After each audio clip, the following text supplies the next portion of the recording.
Et bonjour. Comment allez-vous, chers amis? Bienvenue pour un nouvel épisode de Bonjour c'est Prisme en ce...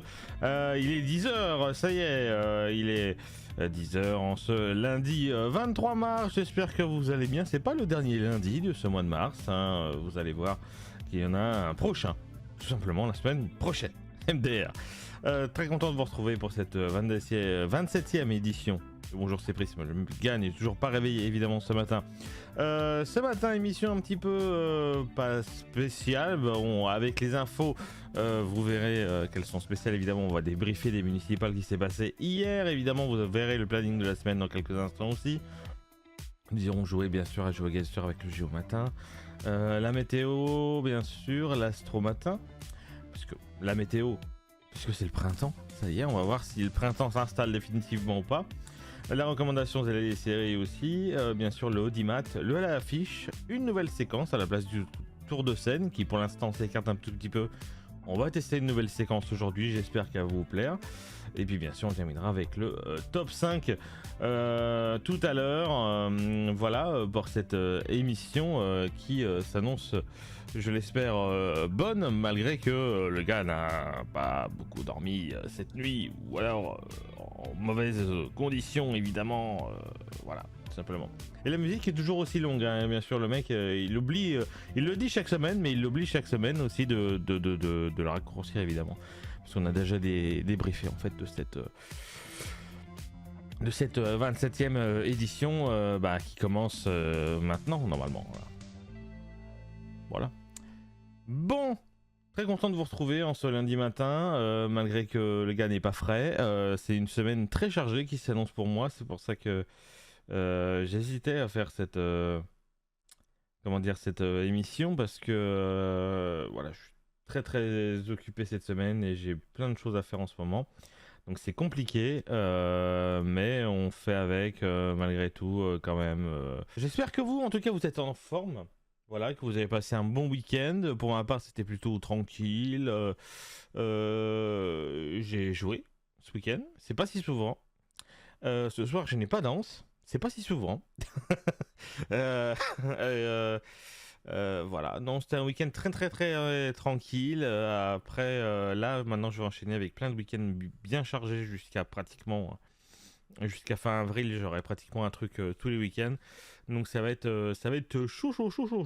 Dont notamment ça y est, des Bonjours c'est Prisme qui vont commencer à un petit peu à sauter, hein. Je vous ai dit au mois d'avril, parce qu'il y a des fois où je suis complètement pris des dimanches, du début jusqu'au soir tard, donc je n'aurai pas l'occasion de faire des Bonjours c'est Prisme. Donc préparez-vous à avoir certaines émissions qui vont sauter en avril, en mai et en juin, jusqu'à la fin de la saison. Il y en a certains qui sauteront par mois. Voilà. On continue tout de suite avec l'actu du matin. Voyons voir ce qui nous réserve, bien sûr. On va débriefer de ces municipales tout de suite, bien sûr.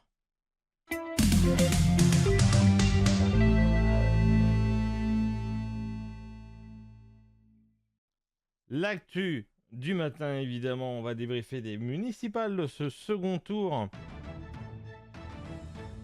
Avec, bien sûr, voilà, on va résumer un petit peu ce qui s'est passé.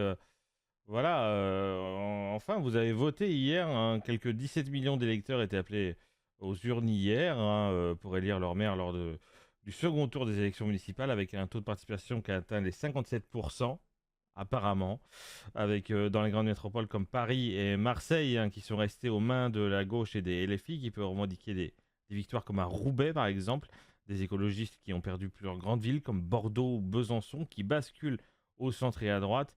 L'extrême droite, elle, conquiert plusieurs villes moyennes, hein. Il y a déjà, évidemment, on va parler de Paris, hein, évidemment, avec Emmanuel Grégoire, candidat du Parti Socialiste, des écologistes et du PCF, qui a remporté avec une large avance la mairie de Paris, avec 50,52% des voix, face à la candidate LR et ex-ministre de la Culture, qui est Rachida Dati, qui a obtenu 41% des voix. La candidate LFI sur Paris a, quant à elle, reçu 7,96% des voix. À Marseille, c'est le maire sortant d'hiver gauche, Benoît Payan, qui a largement remporté le second tour avec 54,34% des voix. Le candidat du Rassemblement national, Franck Alizio, au coude à coude avec le candidat socialiste au premier tour, a obtenu 40% des voix au second tour. À Lyon, c'est une remontada pour le maire écologiste sortant, Grégory Doucet, qui avait été donné largement perdant quelques semaines avant le premier tour et qui remporte le scrutin avec 50% des voix. Sa liste qui avait reçu d'ailleurs le soutien de la France Insoumise à l'entre-deux tours, qui avait dépassé celle de l'ancien patron de l'Olympique lyonnais, Jean-Michel Aulas, soutenu par le centre et la droite, qui a été crédité, lui, de 49% des suffrages. Je crois qu'il y a eu pratiquement 1000 voix de différence à peu près entre les deux candidats. D'ailleurs, Jean-Michel Aulas a annoncé et déposé un recours après avoir observé des irrégularités dans les votes et tout ça. Et les filles a échoué à Toulouse et aussi à Limoges, mais remportent Roubaix, Vénissieux et Creil. Voilà ce qu'il faut retenir. Les écologistes perdent à Bordeaux, Besançon et Poitiers aussi, puisque la mairie de Bordeaux est remportée d'une courte tête par le député macroniste Thomas Cazenave avec 50% des voix face au maire sortant Pierre Urmic qui vient avec 49% des voix, donc c'est vraiment aussi à pas grand chose. Et l'extrême droite s'empare de Nice, mais échoue à conquérir Toulon ou Nîmes. La principale victoire évidemment de l'extrême droite est celle d'Éric Ciotti, un président du parti UDR, allié du Rassemblement national, qui a remporté la mairie de Nice face au maire sortant Christian Estrosi à 48% des voix. Christian Estrosi était à 48% des voix. Voilà, Édouard Philippe évidemment a été réélu au Havre, François Bayrou a été battu à Pau, donc c'est vraiment deux salles d'ambiance pour les anciens premiers ministres d'Emmanuel Macron.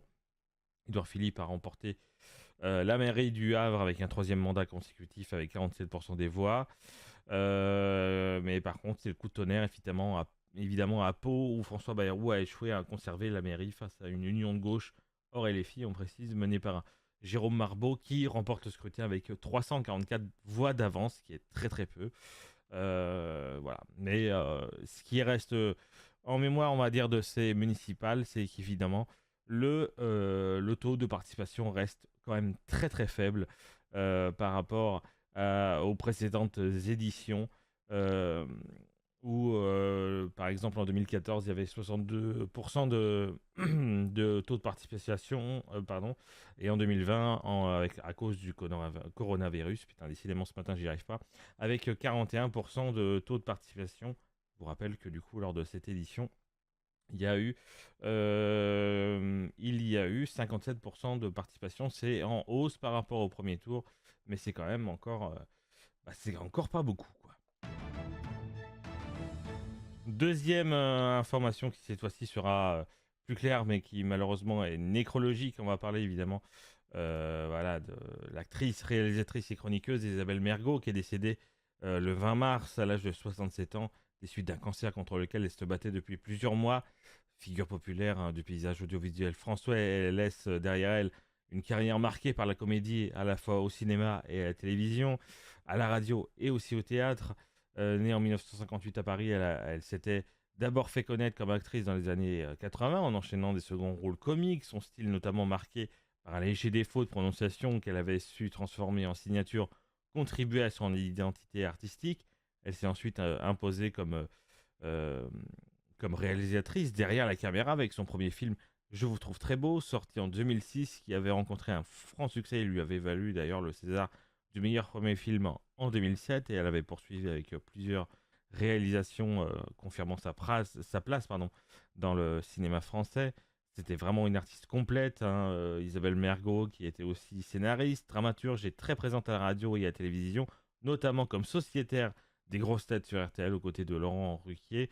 Donc elle était connue pour son humour, sa franchise et sa personnalité attachante. Elle avait su s'imposer comme une figure familière du public français, capable de passer de la scène au petit écran avec une grande liberté de ton. Et sa disparition suscite une vive émotion dans le monde culturel et auprès de nombreux admirateurs. On passe évidemment aussi à l'acteur américain Chuck Norris, qui est décédé aussi le 19 mars à l'âge de 86 ans. C'est une information qui a été confirmée par sa famille. Il avait été hospitalisé à Hawaï après un malaise et s'est éteint entouré de ses proches.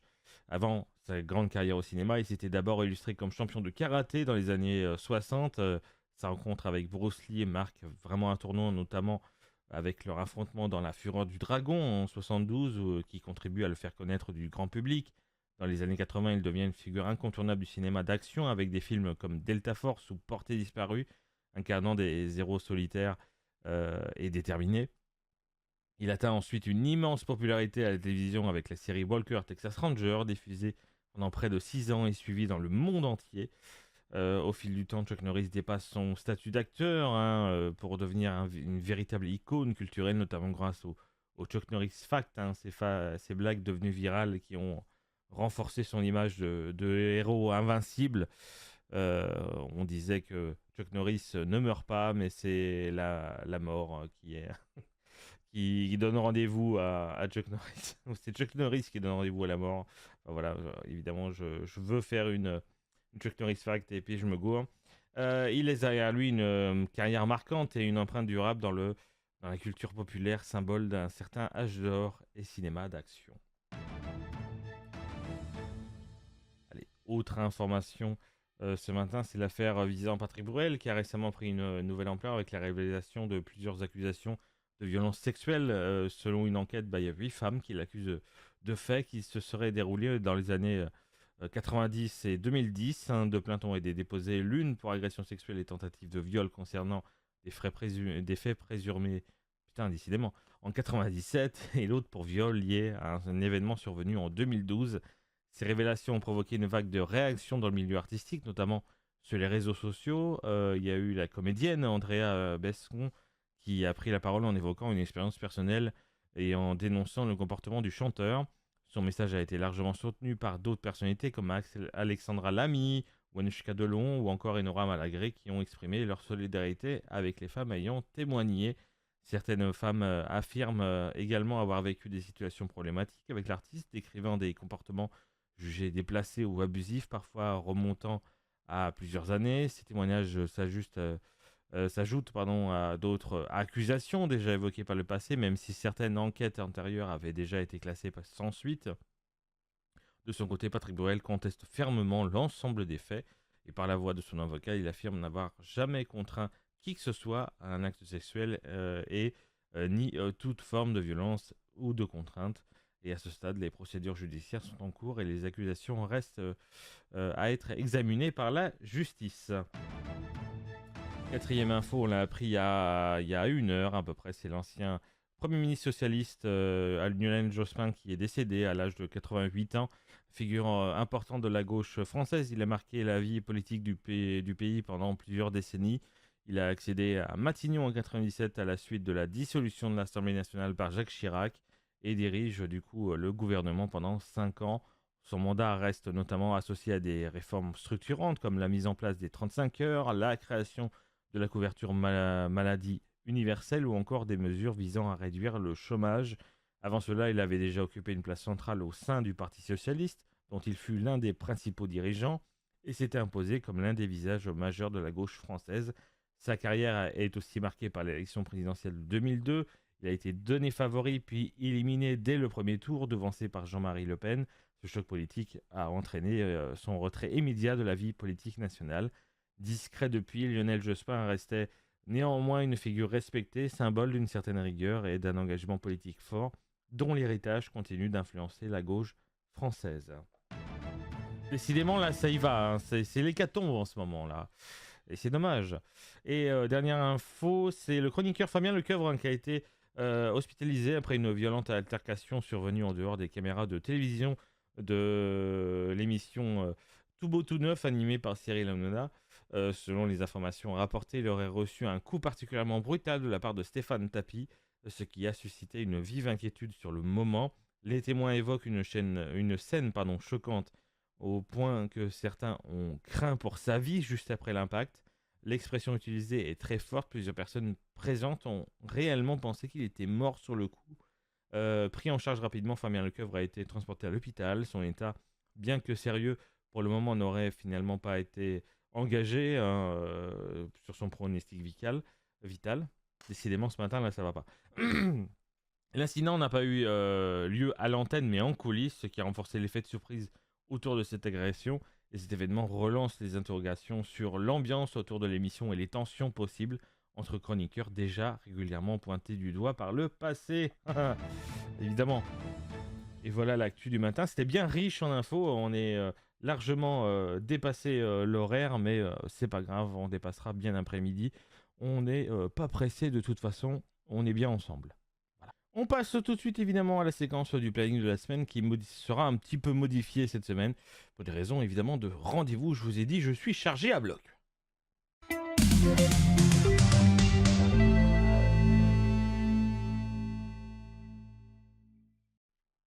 Le planning de cette semaine, voici, je vous le présente évidemment. Je vous dis pas ce qui se passe aujourd'hui. Évidemment, il y aura peut-être un petit live ce soir vu que je n'ai pas danse.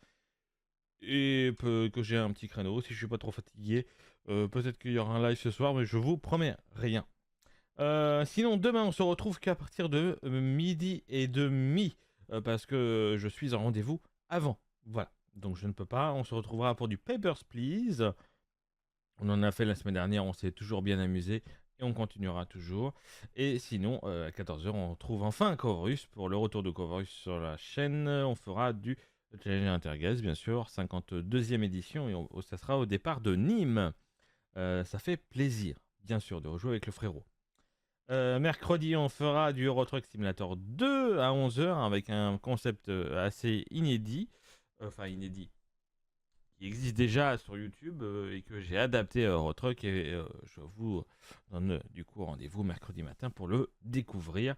Et on suivra à midi et demi sur sur un petit moment médical avec Prescribe and Pray. Évidemment, on continuera à donner des ordonnances à nos chers patients, bien sûr. Jeudi, on reprend un petit peu de Power Wash, un petit peu à 11h. Ça fait longtemps qu'on n'en a pas fait, donc il était temps d'en refaire un tout petit peu, donc on en refera.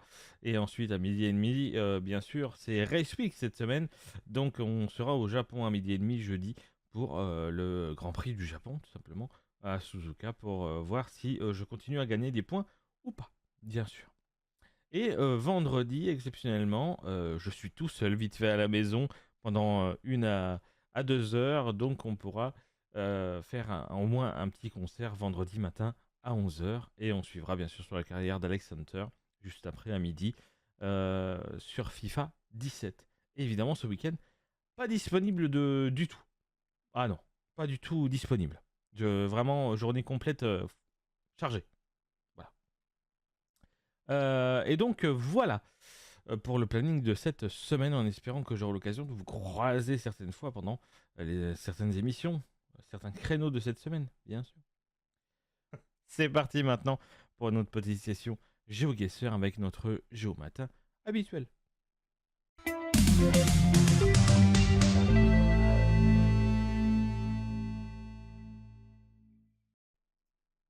Et hop, évidemment, petite musique.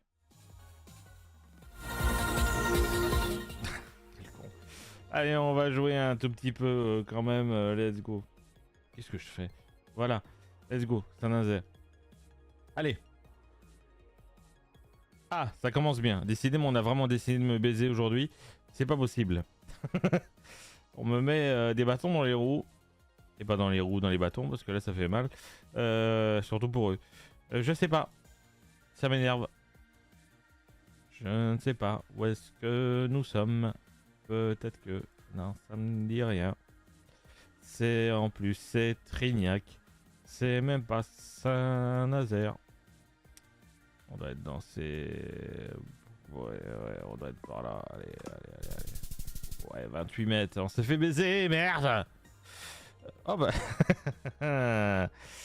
c'était une rue auquel j'y allais au moins 3 fois par semaine avant. Voilà.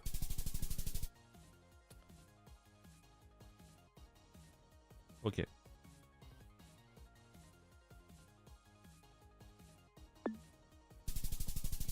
On est en 35 mètres, je me suis fait baiser. Brave.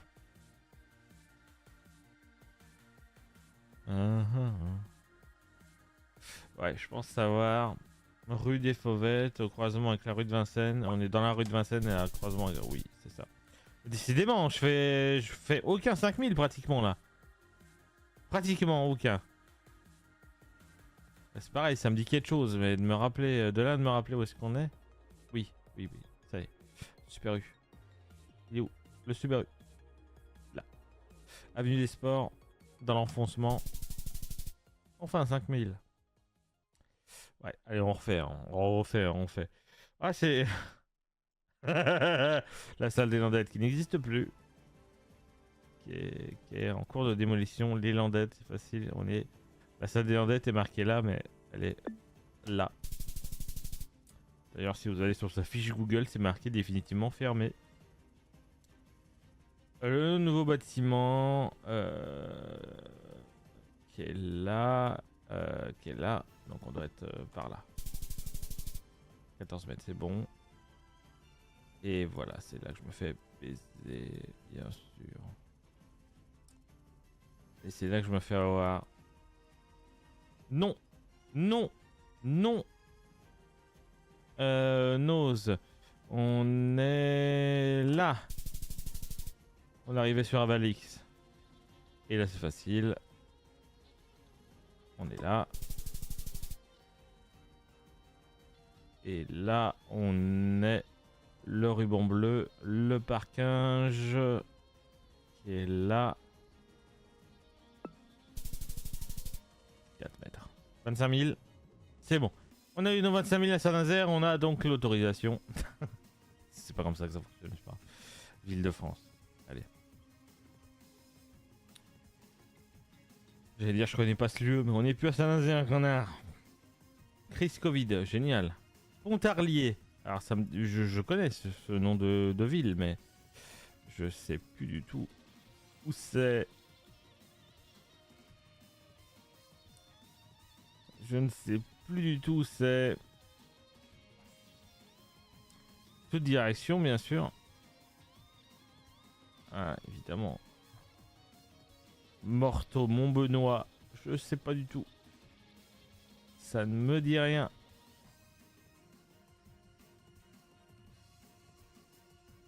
C'est la Suisse. Une caméra basse. Non, je déconne.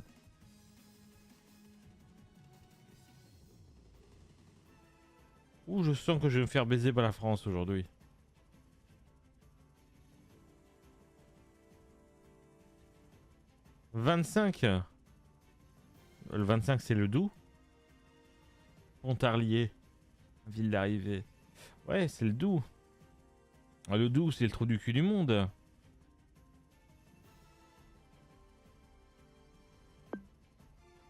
Mais où est le Doubs? Je sais plus.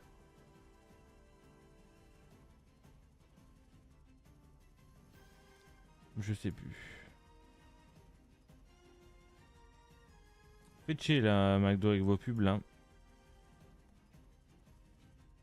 Ouais, Pontarlier, ouais, ouais. Je sais plus du tout où c'est. Je sais plus, c'est là. Merci. On passait un pont. Il n'y en a pas des 10 000 des ponts, donc... Là, on a une arche. La rivière, on s'en a même fait un... Presque nord-sud, ouais. Ouais, je suis pas sûr que ce soit celui-là. Non, il n'y a pas l'hôpital. Donc c'est celui-là. Non, pas forcément. Ah, donnez-moi des noms de rue. Il y a un rond-point. Il y a un rond-point. Ah mais non, c'est là. Je suis con. I am con. On est jusqu'à quelle heure? 46. On aura fini avant. Valence.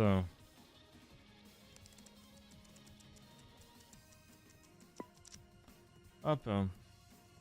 Rue Mon Plaisir. Bah, c'est pas pour l'instant le cas sur cette ville.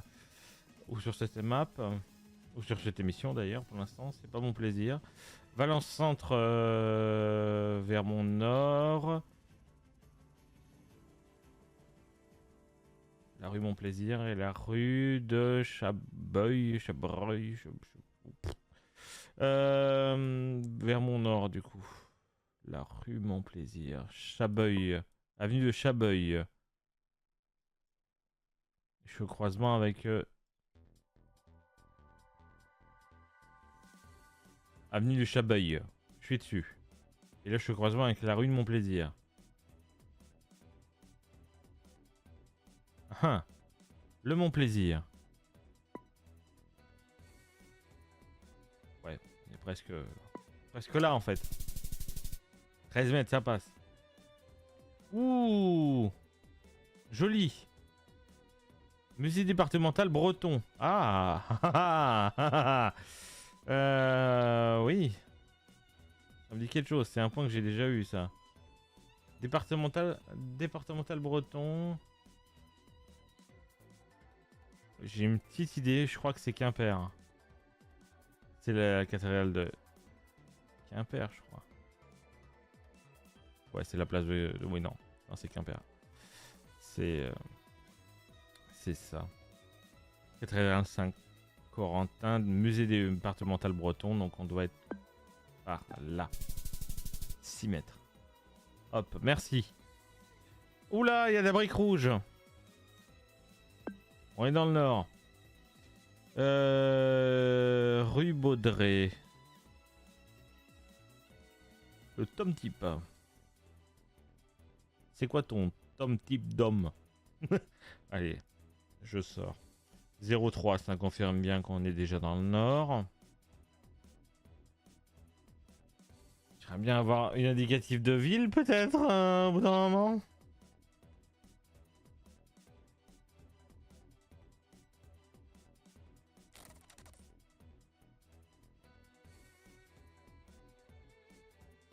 toute façon, je suis parti dans une mauvaise direction.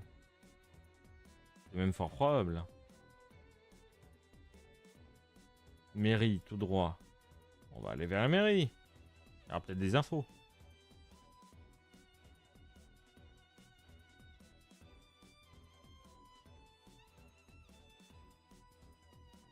Ça, comme une riverie. Bah, c'est sympa, mais... je connais pas du tout riverie.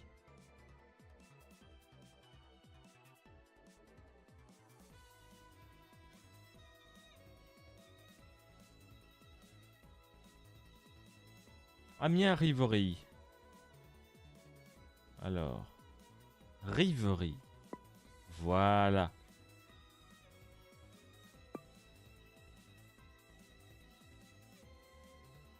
Un croisement avec la rue Robert Petit.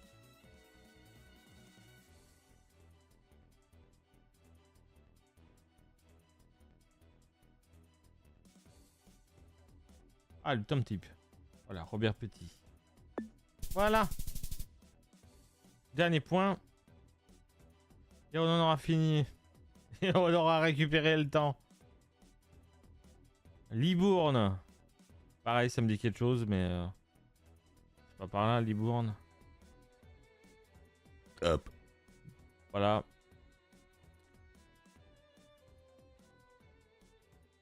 Oh, non. Pas par là, Libourne. C'est par là. Ça se trouve, je me gourre totalement. Sud-ouest. Ah, je me gourre pas tant. Hôtel de ville. Ouais, ouais, ouais. Non, mais c'est sympa, mais... voilà.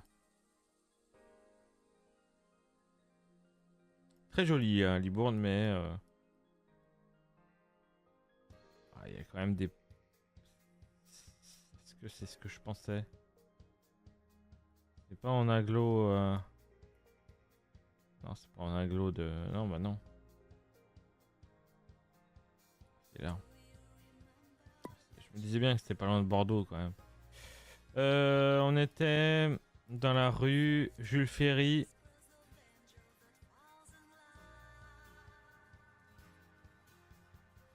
Rue Jules Ferry.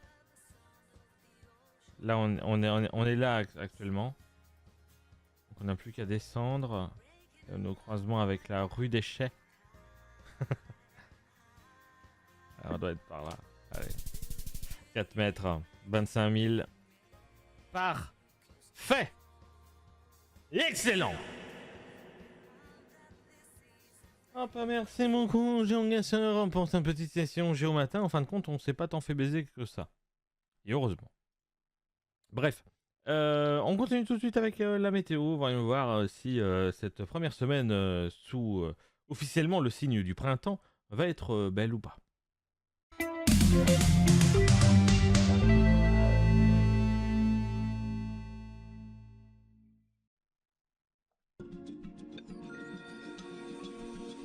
Quand on connaît les boutons, c'est plus simple. On commence évidemment comme d'habitude avec cet après-midi, bien sûr, avec la météo qui s'annonce globalement très agréable sur une grande partie du pays.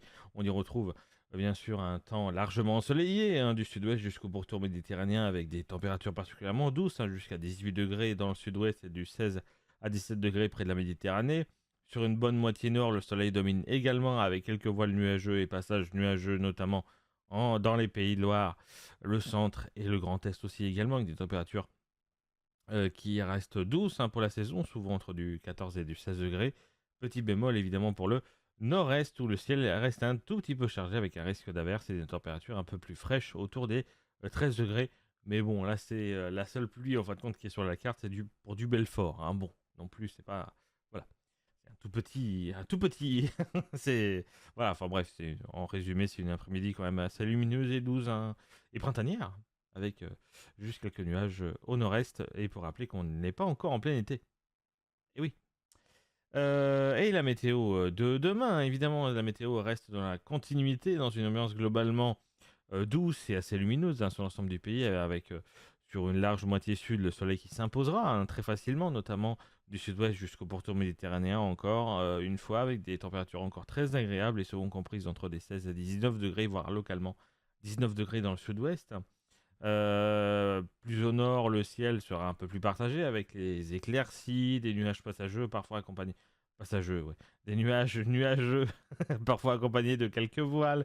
On y retrouve aussi quelques bancs de brume et de grisaille, hein, notamment au nord-ouest, du nord-ouest jusqu'au nord-est. Des températures qui restent néanmoins très douces pour la saison, généralement entre des 15 et 18 degrés. Et en résumé, c'est une journée printanière, lumineuse et douce, avec juste un ciel un peu nuageux au nord, mais rien de bien méchant. Avec cette semaine aussi, voyons voir, on reste dans une ambiance globalement de saison, avec encore pas mal de contrastes, hein, encore. On démarre déjà mercredi et vendredi avec un temps perturbé sur une grande partie du pays, des nuages qui dominent et qui s'accompagnent de pluies assez fréquentes, notamment sur la moitié nord, avec des températures qui restent correctes, mais sans excès, hein, entre du 9 et 17 degrés. Vendredi, amélioration progressive avec le retour de belles éclaircies, même si quelques averses persistent encore par endroits, avec des températures qui restent assez fraîches le matin, avec parfois seulement du 1 à 3 degrés le matin. Attention, ça se rafraîchit quand même, puis remonte autour des 10 et des 11 l'après-midi. Le week-end qui s'annonce plus calme, avec samedi, dimanche, on retrouve un ciel partagé entre nuages et éclaircies, avec quelques petites pluies encore possibles, mais plus rares, avec des températures qui remontent légèrement pour se situer entre du 13 et du 15 degrés. Et pour débuter la semaine suivante, lundi, bon, il y a le temps de voir venir évidemment, mais le temps pourrait être assez variable, mais plutôt agréable, avec quelques éclaircies et des températures qui resteront douces avec des 15 à 16 degrés. Donc en bref, c'est une semaine un peu instable au départ, mais qui de plus en plus sera calme et lumineuse en allant vers le week-end. En tout cas, espérons-le, bien sûr. En ce lundi 23 mars, nous souhaitons une bonne fête aux Victoriens. Le soleil s'est levé ce matin à 6h47 et se couchera ce soir à 19h07. Hein, les journées continuent de s'allonger, ça commence à se faire sentir, notamment qu'on change d'heure le week-end prochain, donc évidemment pensez-y. Et la citation de la semaine, c'est « Parfois ce n'est pas le chemin qui change, c'est le regard que tu poses juste dessus ». Bonne journée à tous.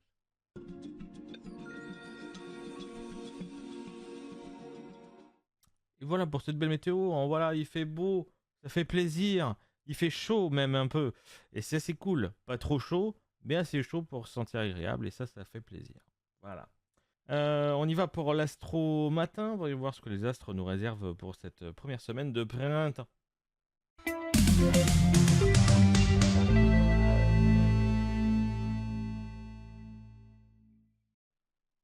Et évidemment, comme d'habitude, on se met dans l'ambiance.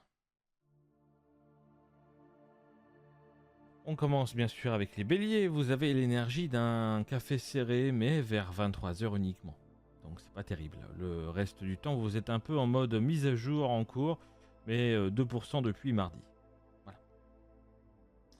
Voilà. En amour, c'est 2 étoiles. Vous êtes charmant, mais aussi un peu relou. Du coup, choisissez votre camp.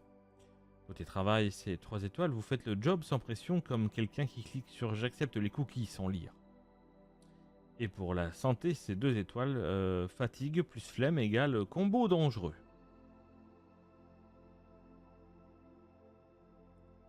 Pour les taureaux, vous êtes stable, solide et têtu comme une porte blindée coincée. Cette semaine, vous refusez d'avoir tort, même face à Google.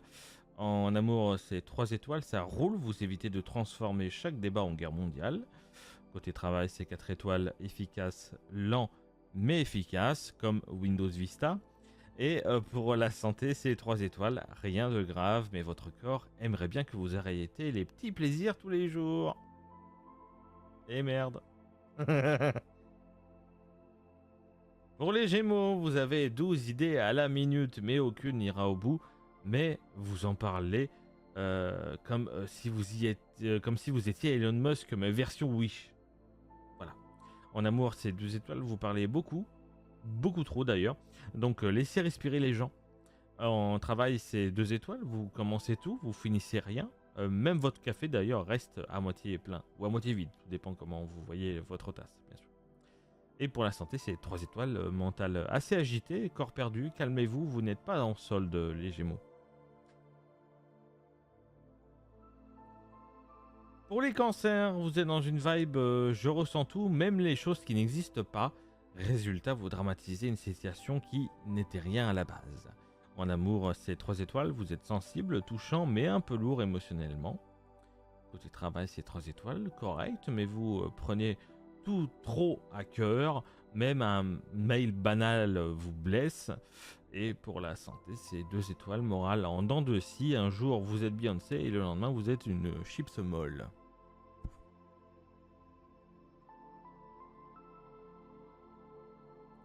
Pour les lions, vous êtes incroyable, enfin, surtout selon vous.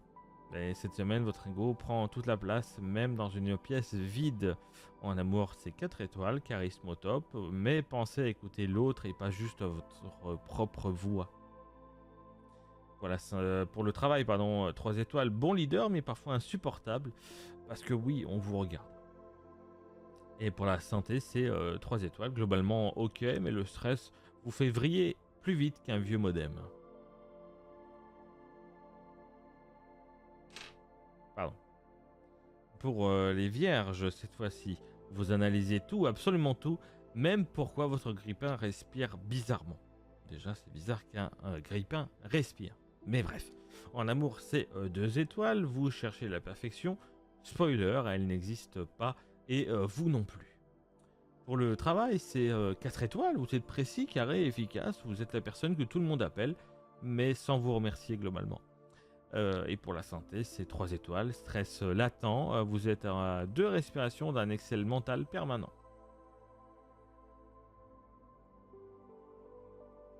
Pour les balances, vous hésitez entre 2 options comme d'habitude. Spoiler, vous ne choisissez pas avant jeudi, et encore. En amour, c'est 3 étoiles, ça dépend, littéralement. Pour le travail, c'est 2 étoiles, pardon. Indécision chronique, même votre souris hésite à cliquer. Et pour la santé, c'est 3 étoiles, équilibré, enfin presque, comme une chaise bancale.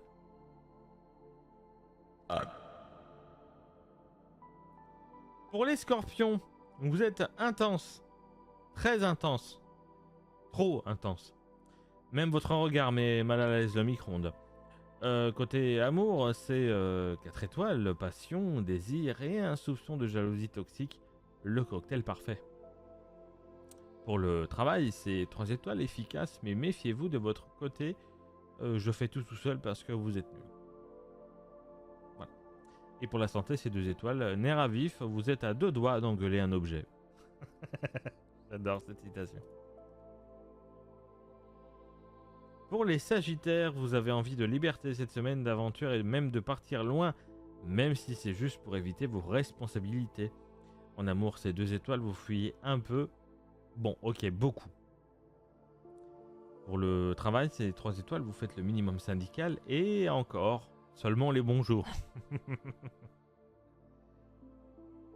Et pour la santé, c'est 3 étoiles, bonne énergie, mais dispersée comme vos idées. Pour les Capricornes, vous êtes sérieux, trop sérieux. Même votre humour a pris un RTT. Pour l'amour, c'est 3 étoiles. Vous êtes stable, mais pas très fun. Du coup, essayez de sourire parce que ça ne coûte rien. Pour le travail, c'est 4 étoiles. Machine de guerre, littéralement, c'est comme si vous étiez un logiciel. Hein. D'ailleurs, si vous étiez un logiciel, vous seriez en mode premium d'ailleurs. Et pour la santé, c'est 3 étoiles. Tension nerveuse, vous serrez les dents, même en dormant. Pour les Verseaux, vous êtes dans un monde, dans votre monde, un monde étrange, mais fascinant. Personne ne comprend, mais ça a l'air stylé. En amour, c'est 2 étoiles, vous êtes distant, l'autre se demande si vous êtes en couple ou en wifi public. Pour le travail, c'est 3 étoiles, vous êtes créatif mais imprévisible, votre boss a peur et c'est normal. Et pour la santé, c'est 3 étoiles, pardon. RAS, mais votre cerveau tourne H24 sans pause pub. Voilà. Et pour finir les poissons, vous êtes en mode je plane, mais le problème c'est que la réalité, elle, ne plane pas avec vous. Voilà. En amour, c'est 3 étoiles, vous êtes romantique, mais parfois complètement à côté de la plaque. Côté travail, c'est 2 étoiles, vous oubliez tout, même ce que vous étiez en train de faire. Et pour la santé, c'est 2 étoiles, fatigue plus rêverie est égale efficacité proche de 0.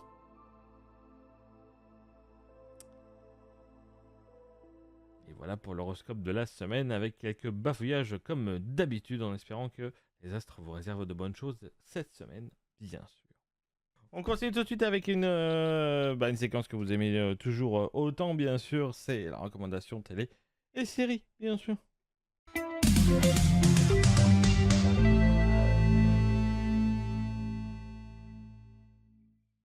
Cette semaine, qu'est-ce que je vous recommande sur les plateformes? Déjà, on va être que sur 2 plateformes, on va être que sur Netflix et Prime Video que je vais recommander cette semaine. Déjà avec cette première série qui s'appelle Fury. C'est la nouvelle saison qui vient de sortir de Fury sur Netflix. Hein. Ça suit Lina, une jeune femme en quête de vérité après le meurtre brutal de son père. En plongeant dans les bas-fonds du crime organisé parisien, elle découvre l'existence des Furies, des femmes redoutables chargées de maintenir l'ordre entre les grandes familles du milieu. Entre vengeance, secret et manipulation, Lina va devoir trouver sa place dans un univers aussi dangereux que fascinant. Donc c'est une série assez nerveuse, stylée et efficace. Et du coup, Fury mélange action intense, univers sombré, personnages forts avec un vrai rythme qui accroche dès le premier épisode. Et c'est parfait pour les amateurs de thrillers urbains qui ne lâchent rien, bien sûr. Deuxième série que je vous recommande, c'est Day One sur Prime Video qui suit... Ulysse Albert, qui est un ancien génie de l'informatique, retiré du monde après un drame personnel. Et 10 ans plus tard, un appel de son ami Samuel Barrera le ramène à Barcelone en plein Mobile World Congress avec une alerte inquiétante, le monde serait en danger. Et du coup, Ulysse replonge alors dans l'univers technologique qu'il avait fui, confronté à son passé et à une question existentielle sur les limites du progrès. Donc c'est une série thriller assez technologique, certes, du coup, mais qui est efficace et qui est actuelle et qui accroche rapidement et qui fait un peu réfléchir sur notre dépendance à la technologie, bien sûr. Troisième série que je vous recommande sur Netflix, c'est Emergencia Radioactiva. Voilà, je pense que rien que la traduction, je pense que tout le monde peut la faire, la traduction, bien sûr. Donc c'est une série dramatique brésilienne inspirée de faits réels qui retrace une catastrophe nucléaire survenue dans les années 80. Et lorsqu'une source radioactive abandonnée est découverte par hasard, une chaîne d'événements tragiques se déclenche, exposant des centaines de personnes à une contamination invisible et mortelle. Du coup, entre chaos, désinformation et lutte médicale, la série suit les victimes, les familles et les autorités confrontées à une crise sans précédent. Donc c'est une mini-série sur Netflix qui est très prenante, hein, même limite aussi prenante que glaçante, qui est porté par une histoire vraie, méconnue, mais avec un réalisme marquant. Et c'est quand même intense, humain et franchement difficile à lâcher, malgré que ce soit une mini-série qui se mange assez rapidement. Voilà, c'est Emergencia Radioactiva sur Netflix. Et dernière série que je vous recommande, c'est tout simplement Fan sur Prime Video. Je sais qu'il y en a qui sont tout simplement pas fans d'Eric Judor et de Ramzi Bedia, mais voilà, cette série les met en scène, hein, et qui, eux, invitent 4 fans à eux en Espagne sur le tournage de leur fausse série Zorro. Entre compétitions pour désigner le plus grand fan et situations absurdes, bah, tout est en réalité un énorme prank, sauf pour Boris, seul à croire que tout est vrai, filmé à son insu pendant 5 jours, complètement fou. Donc c'est un concept ultra drôle et bien mené apparemment. C'est apparemment absurde, imprévisible et franchement hilarant, avec un Boris très attachant, qui est un personnage du coup invité par Eric et Ramsey. Donc c'est une petite pépite du divertissement à ne pas rater apparemment. Donc si vous voulez aller voir tout simplement Fan, c'est sur Prime Video. Pour les films que je vous recommande à la télé cette semaine, pardon, il y a évidemment ce soir la rediffusion de Je vous trouve très beau, hein, le film réalisé par Isabelle Mergo ce soir sur France 3 à 21h10. Voilà, ce soir. Donc c'est un conte l'histoire de Aimé Pigrenet, un agriculteur bourru qui, après la mort de sa femme, décide de faire venir une épouse étrangère pour l'aider à la ferme. Il rencontre du coup Elena, une jeune roumaine, et peu à peu, malgré leurs différences, une relation inattendue et sincère va naître. Donc c'est un film touchant, drôle et profondément humain, porté par un Michel Blanc à contre-emploi qui réussit à mêler émotion et réalisme avec justesse. Donc je vous trouve très beau.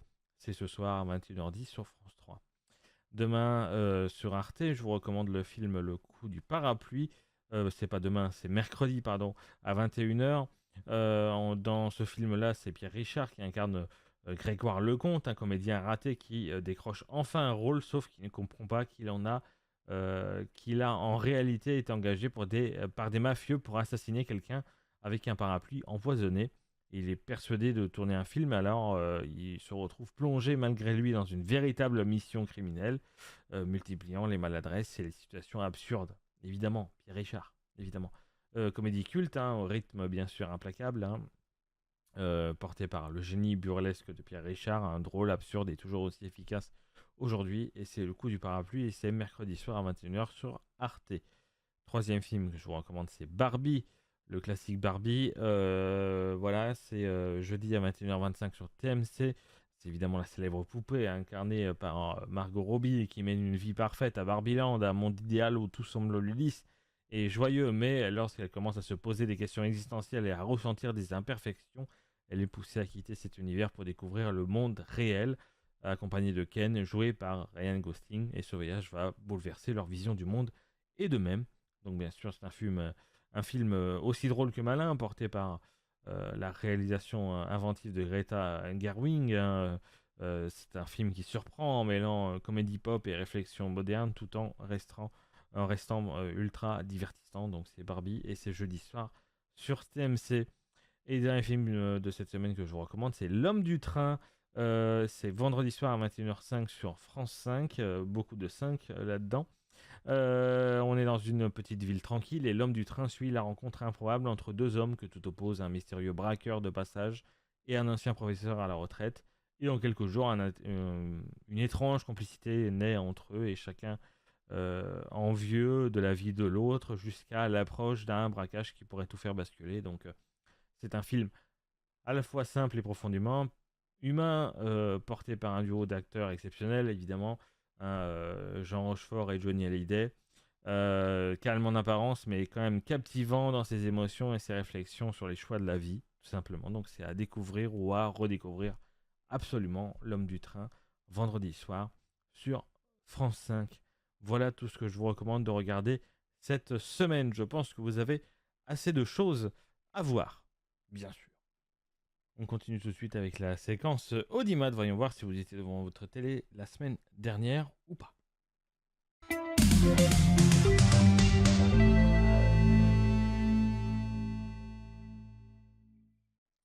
Alors, les Audimats de la semaine dernière, déjà en quatrième position, quatrième meilleure soirée La semaine dernière, c'était jeudi 19 mars qui arrivait en tête avec France 3, Meurtre à l'île de Ré avec Bruno Salomon, bien sûr, qui avait été rediffusé sur France 3 avec qui a réuni 3 2 000 téléspectateurs, soit 18% de part de marché, suivi derrière de M6 avec Indiana Jones et le cadran de la destinée avec 2 558 000 téléspectateurs. Et derrière, qui termine le podium, TF1 avec Erika avec 2 335 000 téléspectateurs. Et derrière, il y avait encore du envoyé spécial sur France 2 avec un nouveau reportage qui a réuni 747 000 téléspectateurs. Ce soir-là, il n'y avait rien de vraiment exceptionnel. Si TMC qui rediffusait le film numéro 2 de la maison de retraite avec toute la clique évidemment qui a réuni 345 000 téléspectateurs, ce qui n'est pas terrible. Sur Sister, il y a le film Bienvenue à bord qui a réuni encore à nouveau 267 000 téléspectateurs. Il est souvent diffusé ce film à la télévision. Et sinon, la pire audience de cette soirée, c'est RMC Live. On n'est pas tant étonné avec 100 jours avec les secours qui a réuni 137 000 téléspectateurs. C'est pas si dramatique que ça. Ça va. Troisième meilleure audience de la semaine, c'était lundi dernier avec bien sûr la série de la maison de retraite sur TF1 qui a réuni 3 43 000 téléspectateurs avec un peu plus de 17% de part de marché. Suivi derrière en deuxième France 2 avec L'Art du Crime avec 2 652 000 téléspectateurs qui commence un petit peu à baisser. Et sur M6 derrière il y avait pour finir le podium Marié au premier regard avec 1 879 000 téléspectateurs, un peu plus de 10% de part d'audience. Et suivi derrière du film que je vous avais recommandé la semaine dernière sur France 3 qui s'appelait L'Hermine et qui a réuni 1 393 000 téléspectateurs. Compliqué à dire. Ce soir-là, il y avait plusieurs bons films. Il y avait du Homefront sur W9 qui a réuni 731 000 téléspectateurs. Il y avait du Jurassic World sur TMC avec 667 000 téléspectateurs. Il y avait La Vérité si je mens 2 sur Gulli avec 440 000 téléspectateurs. Et sinon, la pire audience de cette soirée, c'était sur TF1 série film Royal Scandal qui a réuni 96 000 téléspectateurs. Là, on commence un petit peu à toucher les bas-fonds.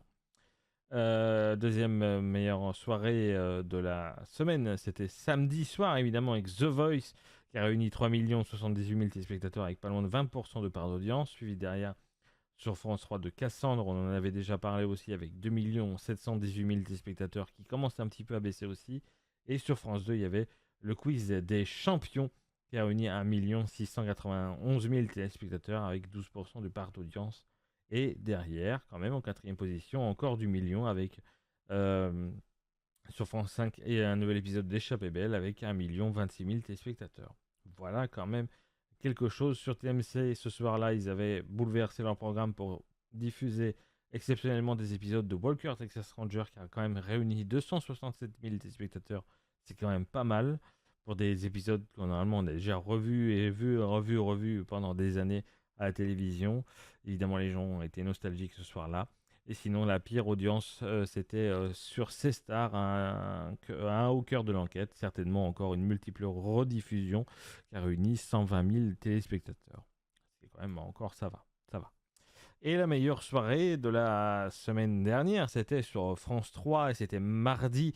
Voilà, sur France 3 avec un nouvel épisode de Alex Hugo qui a réuni 5 millions 20 000 téléspectateurs, soit 27,5% d'audience.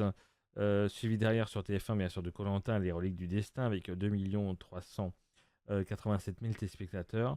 Et c'est les seuls qui ont dépassé les millions, parce qu'en troisième complète, du coup, ce podium, en troisième position, Brise de Nice, sur M6, qui avait été rediffusé exceptionnellement pour Bruno Salomon, qui a réuni 867 000 téléspectateurs, avec 5% de part d'audience, ce qui est pas beaucoup, mais quand même pas mal, quand même. Ce soir-là, je vous avais recommandé le film Men in Black sur TFX, évidemment, qu'on connaît par cœur, mais qui reste un classique. La preuve que les gens aiment le classique, parce que ça a quand même réuni 654 000 téléspectateurs, quand même.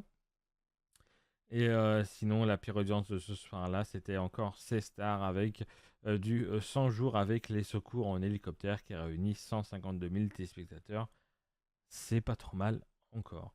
Voilà en tout cas les meilleures audiences de cette semaine. Vous étiez quand même présents pratiquement Pas mal encore devant votre télé cette semaine. On verra si la semaine prochaine vous l'êtes toujours autant, bien sûr. On continue tout de suite avec le à l'affiche. Voyons voir les 4 films majeurs de cette semaine qui sortent au cinéma.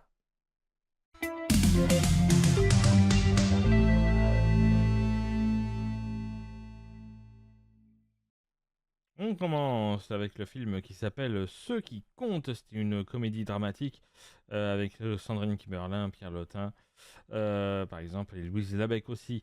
C'est l'histoire de Rose et Jean qui n'ont rien en commun, mais Rose est une force de la nature qui affronte tous ses problèmes avec une désarmante joie de vivre. Elle campe avec ses 3 enfants à l'étage de l'hôtel de famille qui ne leur appartient plus. Et non, ils ne sont pas pauvres, ils sont juste fauchés. C'est temporaire parce que Jean est un homme solitaire et un petit peu taciturne qui a fini par enfouir son grand cœur sous des couches de pudeur et de résignation. Et quand il arrive malgré lui dans cette famille hors norme, il va très vite devenir indispensable. Qu'attend-il avant de se rencontrer? Sans doute plus rien. Et pourtant, ensemble, tout va devenir possible. Décidément, je ne sais toujours pas parler aujourd'hui. Deuxième film que je vous recommande, deuxième film de la semaine, c'est They Will Kill You. C'est un film d'action, comédie, épouvante, horreur, évidemment, avec Zazie Beetz et Tom Felton. Donc c'est l'histoire d'une jeune femme qui doit survivre toute une nuit au Virgile. C'est le repère mystérieux d'une secte démoniaque qui se révèle rapidement être un piège mortel. Et les adeptes, eux, comptent bien faire de la malheureuse leur prochaine offrande. Bien sûr, c'est une comédie d'horreur et d'explosion, d'action explosive. Évidemment. Troisième film, c'est L'Ultime Héritier. C'est un film comédie thriller. C'est avec Glenn Powell et Margaret Qualley. C'est l'histoire de Beckett Redfollow qui n'a qu'une obsession, c'est se venger de la famille richissime qui a renié sa mère, coupable d'être tombée enceinte trop jeune et surtout d'un homme beaucoup trop fauché pour eux. Et à la mort de sa mère, Beckett décide d'exécuter son souhait, c'est-à-dire récupérer l'héritage qu'il estime lui revenir. Mais le problème, c'est que 7 membres de la famille se dressent entre lui et cette fortune. Et qu'à cela ne tienne, pour mener à bien son projet, Beckett est prêt à tout jusqu'à les éliminer un par un, jusqu'au dernier. Voilà. Ça c'est fait. Et sinon, le dernier film, c'est un film d'animation. Et c'est un film d'animation, tout simplement, ça s'appelle Walter Lapin. Donc c'est avec les voix de José Garcia, par exemple, entre autres. C'est l'histoire de Walter, qui est le chanceux papa d'une joyeuse bande de petits lapins. Un jour, après un gros choc, il perd la mémoire et se met à croire qu'il est un véritable super-héros. Ça tombe bien, sa voisine, Harrison, intrépide, cherche justement un partenaire pour explorer le monde. Les voilà embarqués dans une incroyable aventure, mais la bande de petits lapins n'a pas dit son dernier mot. Pas question de laisser leur super papa. Ils vont tout faire pour lui rappeler que finalement, le plus cool des super pouvoirs, c'est la famille. Il n'y a pas si temps. Ils n'ont pas si temps. Et voilà les 4 films majeurs qui sortent au cinéma cette semaine. Si vous êtes intéressés, n'hésitez pas, bien sûr. C'est pas la semaine du printemps ou c'était au cinéma là, je sais pas. Mais allez voir les films. Voilà, allez au cinéma. C'est moi qui dis ça alors que je n'y vais déjà pas. Mais parce que je n'ai pas le temps, tout simplement, déjà. On y va pour la nouvelle séquence. Aujourd'hui, je ne vous invite pas à aller voir des concerts, mais je vous invite à aller voir un lieu unique en France dont peut-être vous n'avez pas entendu parler. Si un jour les idées voyages vous viennent, parce que c'est possible, hein. Nous arrivons au printemps, possiblement vous allez peut-être partir pendant les vacances de Pâques, ou peut-être vous déjà projeté sur les vacances d'été. Si vous cherchez des lieux à découvrir pendant les futures vacances, il est temps parce que je vais vous indiquer déjà, on va parler d'un lieu précis en France. C'est parti pour indice de voyage.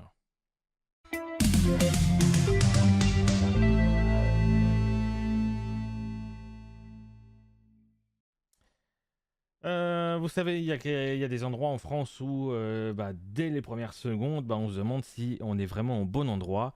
Vous voyez un petit peu le genre, vous roulez tranquillement, hein, vous voyez un paysage plutôt classique autour de vous, et puis tout d'un coup, brutalement, ça change, comme si quelqu'un avait appuyé sur un bouton décor. Et bien aujourd'hui, je vous emmène dans un lieu qui donne un petit peu cette sensation. C'est un endroit aussi presque irréel, un endroit qui pourrait très bien servir de décor de film, hein, très bien, ou même d'une autre planète. Euh, euh, oui, attendez, j'essaie de voir par rapport à tout ce qu'il y a. Oui, donc je vous en parle avant de vous montrer où c'est, bien sûr. Euh, Imaginez du coup un petit silence, un peu particulier, pas celui d'une forêt, pas celui d'une mer, mais un silence assez sec, minéral, et devant vous, il y a des formes étranges, dressées vers le ciel, comme des colonnes fragiles, sculptées une à une. Certaines sont fines, d'autres plus massives, et au sommet, souvent, il y a une sorte de petit chapeau de pierre posé là en équilibre. C'est beau, mais c'est surtout assez déroutant. On est dans des tons très clairs, dans du beige, dans du sable, parfois presque même du blanc. Et quand le soleil tape dessus, ça devient encore plus spectaculaire parce que les ombres se dessinent, il y a des reliefs qui ressortent et tout le paysage semble bouger alors qu'il est totalement immobile. On a vraiment cette impression d'être ailleurs. Alors, du coup, ce décor, il sort pas d'un film, hein, il est bien réel, celui que je vais vous montrer. Et surtout, il a mis des milliers d'années à se former. Donc ce que vous allez voir, ce sont des formations géologiques très particulières à la base. Il n'y avait rien ici, hein, seulement des dépôts de sédiments accumulés il y a des millions d'années de ça. C'était de l'argile, du sable. Euh, voilà, rien de spectaculaire au départ, mais avec le temps, l'érosion a fait son travail, avec du vent, de la pluie et surtout de l'eau qui s'infiltre, qui creuse, ronge et fragilise, et petit à petit, la matière disparaît, sauf à certains endroits. Donc cette fois-ci, je vous emmène dans les Pyrénées-Orientales, pas loin de Perpignan, et on va prendre la direction de la petite commune d'Isle-sur-Tête pour aller voir du coup les orgues d'Isle-sur-Tête. Du coup, ça vous prend un petit peu forme, en tout cas avec tout ce que je vous disais, hein. C'est voilà un phénomène très fascinant, hein, évidemment, avec cette pierre qui dure plus dure, qui se retrouve au sommet, qui protège la colonne, par exemple, du dessus. Résultat, bah, tout s'érode, mais pas sous ce fameux chapeau, hein, que vous voyez par exemple sur la photo centrale en bas. Euh, c'est pour ça que vous voyez d'ailleurs des formes incroyables différentes, hein, comme des cheminées coiffées. C'est comme ça qu'on appelle d'ailleurs, hein, ces fameuses tours. C'est des demoiselles coiffées. Donc c'est très fragile même ce genre d'endroit parce que ça continue de bouger lentement, hein, ce que vous voyez d'ailleurs, ce ne sera peut-être pas pareil dans quelques décennies, évidemment, hein. Et ça, c'est déjà une première anecdote intéressante, c'est que ce paysage n'est pas figé, il est vivant à sa manière. Voilà. Donc dans ce contraste assez fou de l'environnement autour, hein, c'est parce que dans quelques kilomètres plus loin, vous retrouverez un décor du coup beaucoup plus classique du sud de la France, hein, des vignes, des villages et tout ça. Donc c'est pour ça que c'est étonnant de retrouver ça au milieu, cette fameuse parenthèse presque un petit peu lunaire. Donc voilà, c'est dans la Pyrénées-Orientales, je vous rappelle, pas très loin de Perpignan. Vous êtes à 30 minutes à peu près de Perpignan, donc c'est très accessible. Et c'est dans la commune de d'Isle-sur-Tête. Donc une fois sur place, tout est bien indiqué, hein, vous vous garez et ensuite vous avez une petite marche, rien de compliqué. Vous comptez une dizaine de minutes à pied sur un chemin aménagé. Et déjà, pendant cette marche, vous sentez déjà quelque chose qui arrive, hein, un paysage qui commence déjà un peu à changer, la végétation qui se fait un peu plus rare, et puis tout d'un coup, ça s'ouvre, et là, vous comprenez que la visite en elle-même est déjà peut-être un petit peu plus rapide. Voilà, on peut faire le tour tranquillement en une heure et demie. Il y a un sentier qui permet d'ailleurs de circuler autour de ces formations avec des points de vue assez différents. Et c'est pas un lieu où on marche d'ailleurs énormément, hein, c'est pas une grosse randonnée, mais c'est un lieu où on prend le temps de regarder. Et d'ailleurs, un petit conseil important quand même, prévoyez quand même de bonnes chaussures, hein, malgré tout, hein. C'est un terrain quand même très poussiéreux et parfois même glissant, et du coup, surtout, pensez aussi à de l'eau, hein, parce que l'été, voilà, il fait très chaud, il y a très peu d'ombre, évidemment. D'ailleurs, parlons du meilleur moment pour y aller, hein. Si vous voulez éviter les heures les plus chaudes de la journée, faites-le, hein, le matin tôt ou en fin d'après-midi, c'est déjà idéal. Déjà pour la température et surtout pour la lumière. Et parce que quand le soleil est bas, il y a des reflets qui ressortent beaucoup plus et les ombres du coup s'allongent et les couleurs deviennent plus chaudes. Et là, le site devient encore plus impressionnant. Et il y a vraiment un moment magique en fin de journée, le genre de moment où on parle plus trop, et on regarde et on profite. Autour, il y a pas mal de choses aussi à découvrir autour de ce lieu. Vous pouvez facilement combiner la visite avec une journée complète dans le coin. Île-sur-Tête, c'est vraiment un petit village agréable, typique du sud, avec des ruelles et son ambiance assez tranquille et pas très loin. Vous avez quand même Perpignan avec son patrimoine et ses marchés et son côté catalan très marqué. Donc si vous avez un peu de temps, vous pouvez aussi pousser vers les montagnes et même vers la mer, parce qu'en 1 heure, vous changez complètement d'ambiance. Hein. Côté spécialité, on est dans le sud, donc forcément, ça se ressent entre les produits catalans, les vins du Roussillon, il y a de quoi prolonger l'expérience. Mais au-delà, évidemment, ce lieu, les orgues d'Île-sur-Tête, hein, ça marque vraiment quelque chose. On s'attend clairement pas à ce genre de paysage en France, surtout pas ici et surtout pas comme ça. Donc il y a vraiment ce mélange entre la beauté et la fragilité, que vous voyez quelque chose quand même de spectaculaire, mais vous savez que ça peut quand même disparaître ou évoluer ou même s'effriter. Et ça donne une dimension à la visite d'ailleurs, parce qu'on ne vient pas juste voir un joli paysage, on vient voir quelque chose de rare, de presque éphémère à l'échelle du temps quand même, parce que ça reste aussi. Alors si vous cherchez vraiment un endroit différent, un endroit qui sera un peu des sentiers classiques, bah celui-ci mérite clairement le détour. C'est pas juste une balade, c'est pas voilà, c'est juste une surprise. Et cette surprise, ça porte un nom, et c'est les orgues d'Île-sur-Tête. Voilà, c'est un décor façonné par le temps, fragile, spectaculaire et surtout inoubliable. Voilà ce que je voulais vous proposer pour cette nouvelle chronique, en espérant qu'elle vous a plu et que ça vous donne envie d'aller visiter la France. Voilà, évitez, on l'a déjà dit, d'aller visiter, si vous voulez aller visiter d'autres pays européens ou dans le monde, allez-y, évidemment, il y a de multiples paysages, mais n'oubliez pas qu'il y a déjà de multiples paysages impressionnants en France. Grand bien que notre pays n'est pas si grand, mais on a presque tous les paysages du monde en France, la preuve, évidemment. On termine bien sûr avec ce top 5 100% conduite, parce qu'on a beaucoup conduit la semaine dernière. Donc il y aura du road truck, il y aura du Dirt 2 et plein de choses, vous verrez, mais principalement que de la conduite, et vous verrez qu'on n'a pas forcément, que je n'ai pas forcément conduit tip top.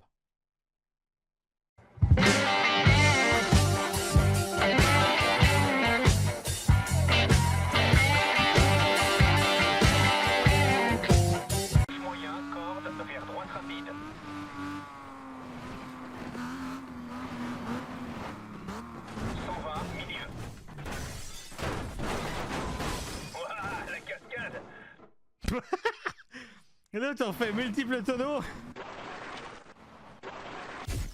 On fait multiples tonneaux, tu fais voilà, cascade.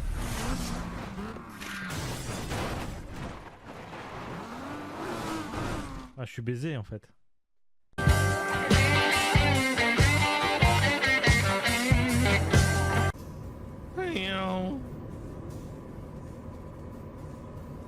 Pourquoi tu te décales, toi? Si tu reviens sur ma gueule, je t'éclate. Fils de putain. C'était sûr. Mais c'était sûr que j'allais me faire baiser. Mais oui, je sais que je vais arriver à Limoges. Ah,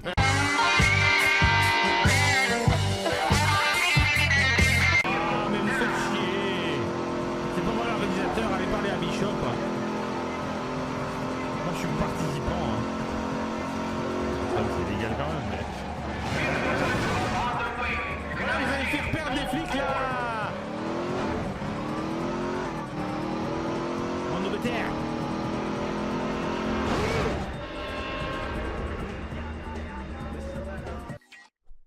On va recommencer.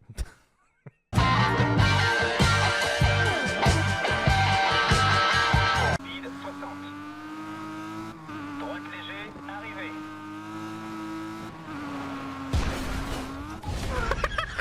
L'arrivée les gars. Super, on a gagné. Qu'il arrive en volant.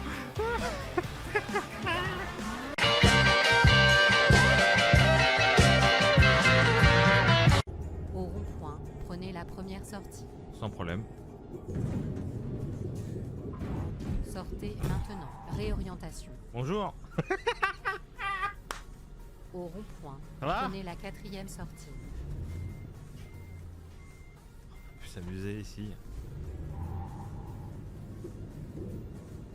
Hop là.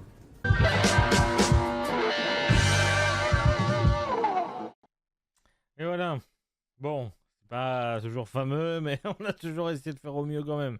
Pour bah voilà. Pour faire au mieux. Tout simplement. Ouais, je suis pas réveillé. Et c'est le bon enchaînement, bien sûr, pour élire le clip de la semaine.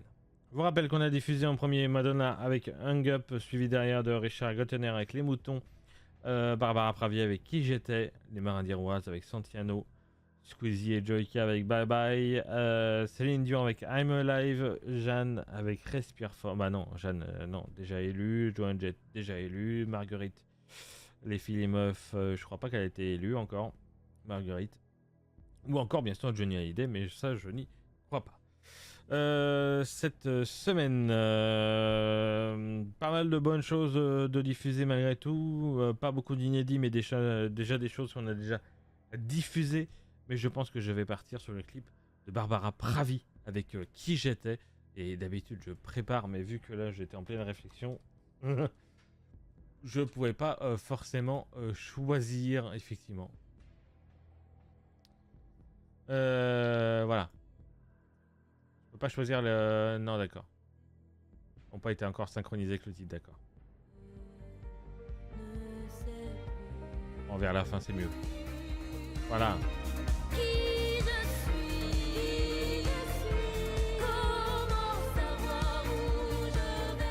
Voilà, Barbara Pravi qui avait représenté l'Eurovision il y a quelques années et qui a failli gagner d'ailleurs à l'époque où elle était passée à l'Eurovision. Donc voilà, elle mérite d'être clip de la semaine au moins une fois et puis avec ce titre qui est très joli et ce clip aussi.